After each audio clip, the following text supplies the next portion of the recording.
kama leo nimepata taarifa, kama kule Tabora nimepata taarifa, na niwapongeze viongozi wa mkoa wa Tabora kuanzia mkuu wa mkoa na wasaidizi wake, niwapongeze kwa kuchukua hatua. Wasingechukua hatua, wasingeliona hili, ningewafukuza wao leo. Alikuwepo tabibu mmoja, mganga mmoja pale Urambo. Mambo ya ajabu kabisa. Mganga mmoja pale Urambo ameenda kumtibu binti wa miaka 18. Ana tatizo la uzazi. Kaenda kumtibu, kamsikiliza. Amemaliza kumsikiliza, amdanganya kwamba anapotakiwa kutibiwa, anatakiwa apewe sindano ya usingizi. Amempa sindano ya usingizi. Akiwa kwenye sindano ya usingizi amembaka. Mambo ya ajabu kabisa. Amembaka. Mungu ni mwema, dawa ya usingizi ikaisha. Hajamwekea dawa. Amembaka. Binti kaona, fahamu umerudi kaona.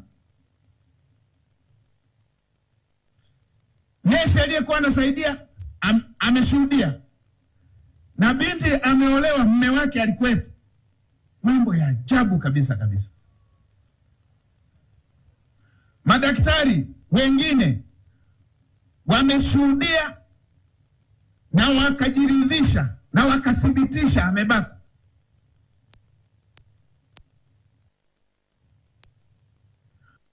Huyu akamatwe, asiachiwe, hivyo anavyoshikiliwa asiachiwe, na namuelekeza katibu mkuu wa TAMISEMI afukuzwe kazi leo huyu. Na kama alisoma kwa mkopo, kama alisoma kwa kodi za Watanzania, Wizara ya Elimu wafuatilie kama alisoma kwa kodi ya Watanzania, huyu afilisiwe, fedha hizo zirudi. Hawawezi Watanzania wakatoa kodi yao kusomesha mtu akamfanyia Mtanzania unyama namna hii. Na wanaotoa isibati za madaktari wafuatilie, anyang'anywe leseni. Na kwenye jambo hili maabara zingine kucheza nami.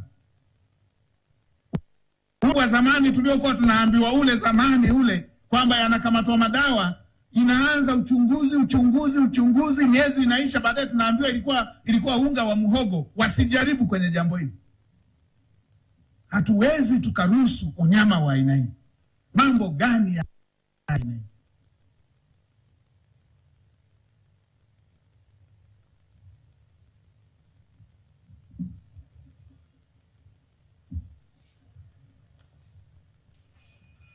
Ndio maana Mheshimiwa Rais anasema kila mtendaji, kila mtumishi wa umma, kila kiongozi afuatilie yanayoendelea ngazi inayofuata.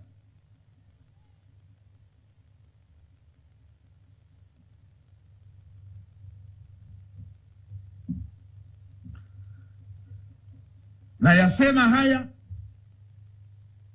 na niwapongeza viongozi wa mkoa, wameliona. Katibu mkuu, chukua hatua haraka, afukuzwe, na hizi taasisi zingine wafuatilie, wachukue hatua zingine. Hatuwezi kuruhusu mambo ya ajabu ya aina hii katika sekta yetu ya utumishi wa umma. Ndio maana nasema watumishi wa umma walio wema wasihangaike. Acha tuhangaike, waendelee kuchapa kazi. Acha tuhangaike na wanaochafua, wanaogombanisha serikali na Watanzania.